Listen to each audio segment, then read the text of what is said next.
સવારમાં આપણી શરૂઆત નાસ્તાથી. આજે અમારે દીવમાં ત્રીજો દિવસ છે, તો હર્ષિતા ભાભી ત્યાં ભજીયા બનાવે છે, તો હું પહેલાં નાસ્તો કરી દઉં. અને આજે પણ જાશું અમે દીવ એક્સપ્લોર કરવા. હું, કાળુ ને ત્રીજા નીકળી ગયા છે.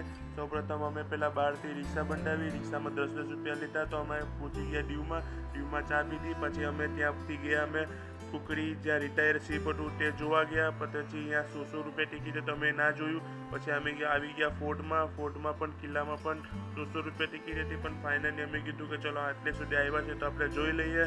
તો હું, કાળુ, ત્રીજા અમે અંદર આવી ગયા ફોર્ટમાં જોવા. ભિન્ન ભિન્ન પ્રકારના હથિયારો જોયા. અને એટલું ચાલવાનું હતું, તમે થાકી ગયા હતા, તમે બહાર બેસી ગયા. પછી અમે ઠંડુ પીધું, પાછા અમે આવ્યા ઘેરે, ત્યાં ભજીયા પાછા ખાધા. અને હવે આજે જવાનું છે આપણે ઘરે. તો અમારું ઇકો આવી ગઈ છે, તેમાં સામાન ચડાવ્યું. અમે બધા ઇકોમાં બેસી ગયા અને ત્યાંથી અમે રસ્તામાં નાગેશ્વર મંદિર આવ્યું છે, ત્યાં દર્શન કરી અને સીધા પહોંચ્યા આપણા ઘરે.